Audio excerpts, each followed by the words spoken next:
En France, on voit souvent des personnalités politiques condamnées par la justice. Mais alors, pourquoi est-ce qu'on a l'impression qu'elles ne vont quasiment jamais en prison? C'est une question qui taraude beaucoup de monde et on va essayer de démêler ça ensemble. Allez, on attaque direct avec un cas d'école. Jérôme Cahuzac, l'ancien ministre du Budget quand même. Il a été condamné à 2 ans de prison ferme pour fraude fiscale et blanchiment. C'est lourd comme condamnation. Et alors, le temps qu'il a passé en prison? Attention, 0. Pas un seul jour. Rien. Là déjà, on se dit qu'il y a un truc qui cloche, non? Bon, on pourrait se dire, c'est peut-être une exception. Mais non.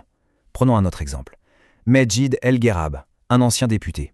Lui, c'est 1 an ferme pour avoir agressé violemment un autre responsable politique. Donc là, on n'est plus dans la fraude fiscale, on est dans la violence physique. Et le résultat? Eh bien, c'est exactement le même. 0 jour derrière les barreaux. Alors là, c'est clair, ce n'est pas juste une coïncidence. Comment est-ce qu'on peut expliquer ça?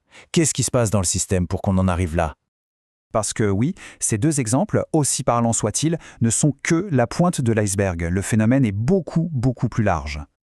Accrochez-vous bien aux chiffres. Depuis 2008, c'est plus de 700 élus qui ont été condamnés à de la prison ferme. 700, c'est énorme.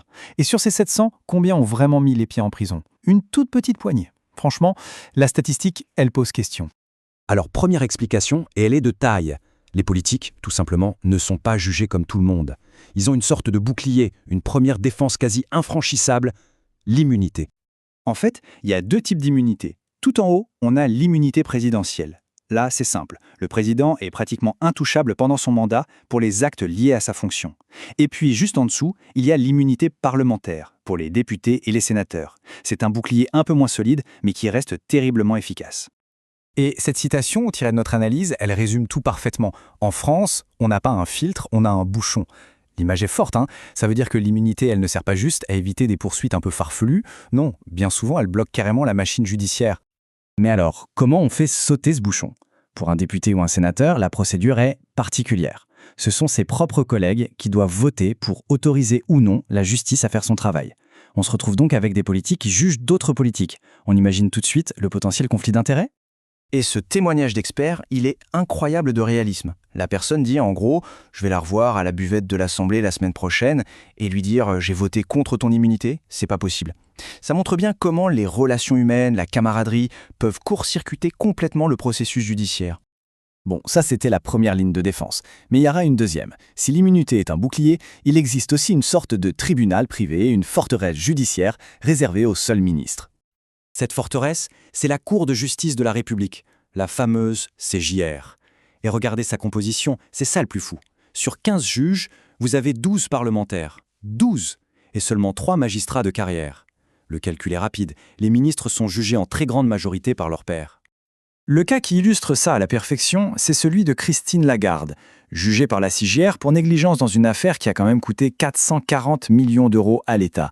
Le verdict? Coupable. Très bien. Et la peine? Aucune. 0. Dispensé de peine.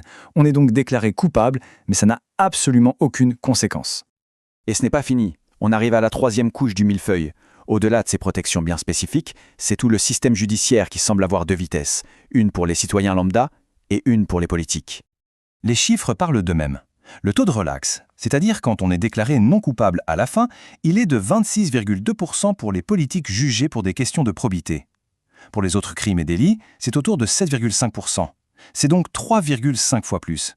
La différence est juste énorme. Et puis il y a le temps de la justice.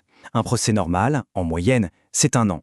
Pour ces affaires politiques, qui sont souvent très complexes avec des tonnes d'appels, on passe à 5, 6 ans en moyenne. Et on le sait, une justice trop lente, c'est une justice qui perd de son sens. Mais voilà, les lois, les tribunaux, ça n'explique pas tout. Il y a quelque chose de plus diffus, de plus culturel, une sorte de tolérance générale qui fait que ce système peut exister et durer.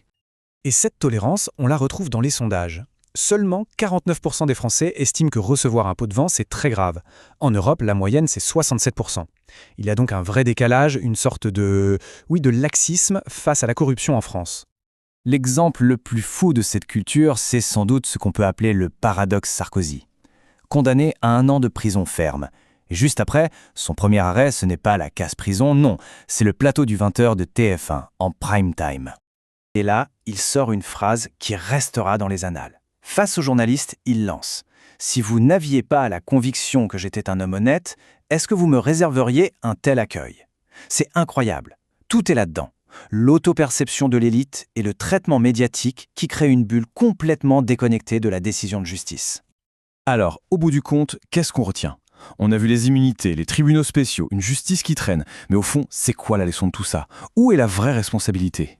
Pour résumer, pourquoi évitent-ils la prison? 1. Ils ont des immunités qui les protègent. 2. Ils sont jugés par des cours spéciales, souvent composées de leurs pairs. 3. La justice est beaucoup plus lente et clémente pour eux. Et 4. Il faut être honnête, il y a aussi une opinion publique qui a tendance à passer l'éponge.